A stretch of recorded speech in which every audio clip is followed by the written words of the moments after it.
Hello, everyone. Welcome again to the Circle, the universal circle of creation spirituality, where we discuss not only spirituality, but how our spirituality, the truth of our being, connects with the real world, with the things going on in the world that can either help humanity to move towards that next paradigm shift, to move towards its greatness, or that can hinder us, pull us backwards into time of fear and pain and hatred, of unjust actions that bring about not only death for many of the other people in the world, but also the death of the earth, of plants, of animals, and the death of the human psyche. Welcome as we come together to work to improve our human psyche, as we work to bring a world of love, peace, joy, and compassion into being through the power of our hands and our hearts, through the power of that which we call God. Welcome once again to the Circle.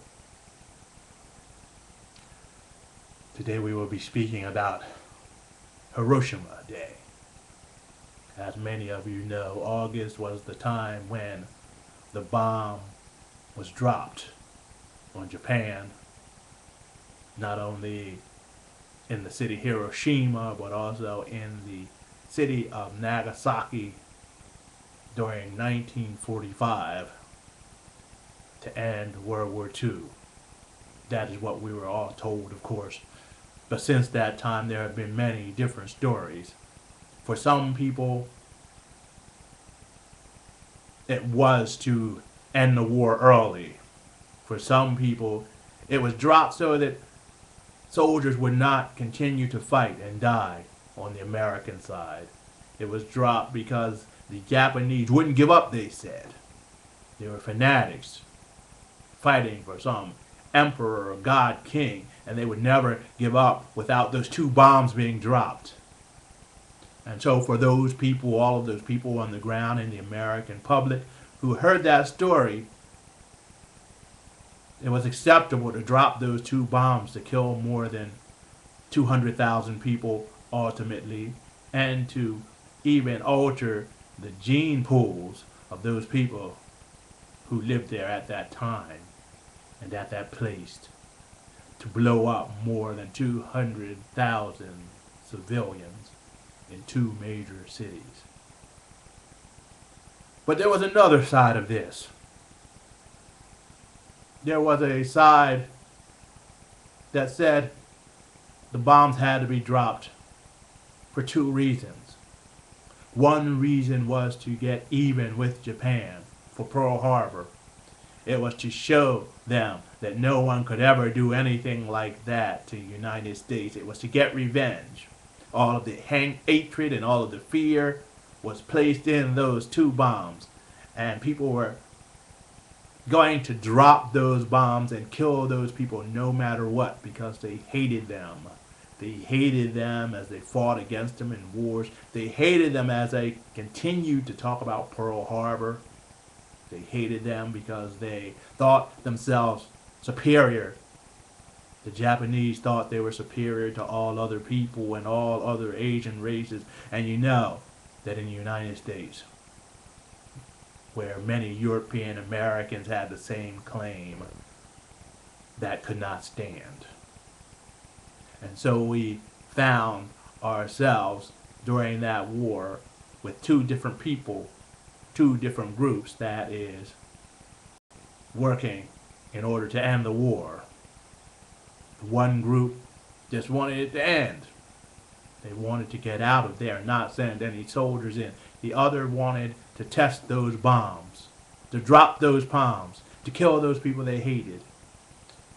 Many reports even said that the reason they dropped more than one bomb, but two, was because one bomb was made tall and thin. The other was a short, round bomb. There were slight differences in each bomb, so in order to determine the destructiveness of each one and whether one shape was better than the other, they decided to drop two.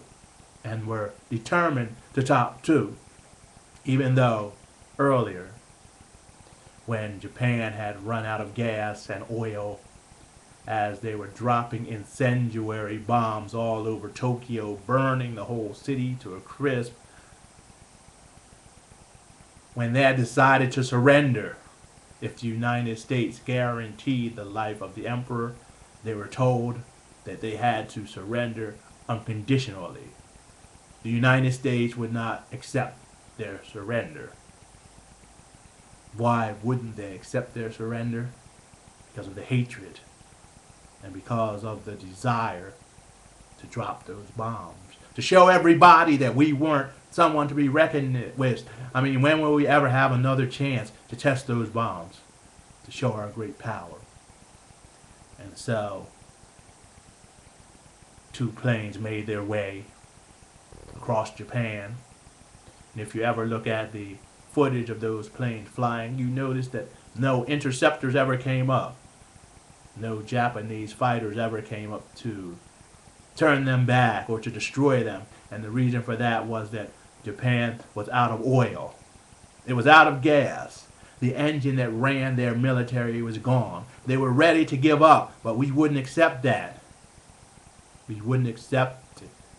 We wanted unconditional surrender when all they wanted was the guarantee that their emperor wasn't killed.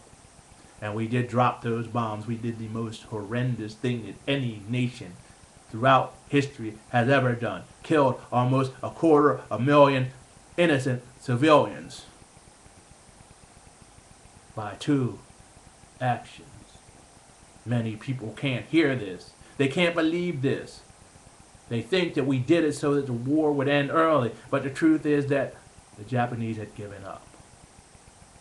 And then after all of that death and destruction, the funny thing was that the United States did spare the life of the emperor anyway. So all of that death and destruction had nothing to do with ending the war. But that is the myth that we all have. So every August, we think about that, and we think about what a shame it was, all of those deaths and all of those murders, but we also say, well, it ended the war early. Well, the truth is that it did not end the war early. And the truth is that we dropped those bombs on Japan mainly because many of our industry, many of the corporations in the United States had property and investments in Germany. Many of them funded the Nazi war machine before they started to attack the Allies. They were making big profits off of the war, off of the violence, selling them arms, selling them computer equipment to catalog people in the death camps. Our industry was making a fortune, so they would never drop those bombs on their own factories or their own interests. The same was true about the incendiary bombs. The British said that the United States should drop those bombs on Germany. Instead, the United States dropped them all on Japan, except for one bomb that dropped on Dresden. All that they did in Dresden was make porcelain. And so we bombed porcelain factories so that we could just say that we dropped bombs on some industry in Germany. And the main reason for that, according to many, was because Russia was getting more powerful, and we wanted to give them a signal about how powerful we were. War is ugly. War is hell. It's not good, and no matter what anyone says, one can never see war as good. It is against the laws of nature, against the laws of God, against every religion that we ever learned of. Most of them would allow us to protect ourselves, of course, but sometimes people just get lost.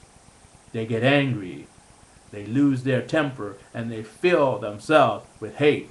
And when this hate comes out, it is destructive. It destroys. It cuts across their humanity and makes them worse than animals. That is bad enough. But to ignore this, to pretend that there are other reasons for doing it, good reasons for doing it, come close to what the teacher Jesus talked about when he was talking about blaspheming against the Holy Spirit. In his parable, he basically talked about blaspheming about the Holy Spirit when one could not tell what spirit was of God and what was of the evil one, or what actions were of God and the evil one.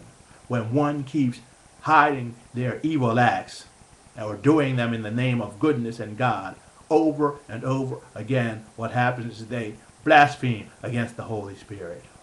And the love and the truth and the justice that could make them live, that could keep them alive, that could make their nation thrive is gone. They no longer have access to it because they have blinded themselves to what it is.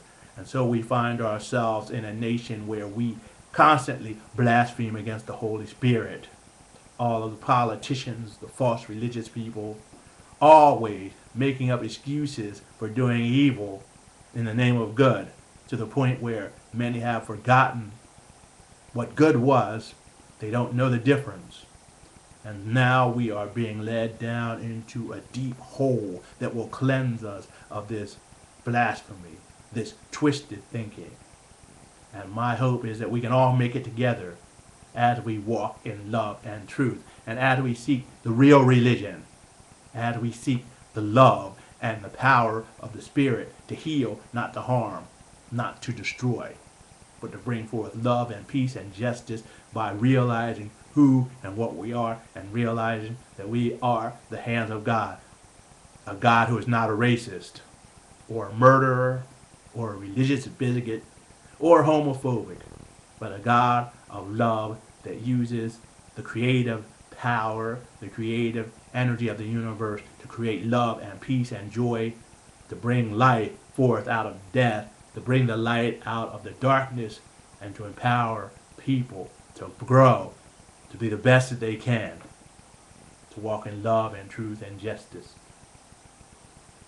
This is a thing that we can all think of right now as we think of that atom bomb.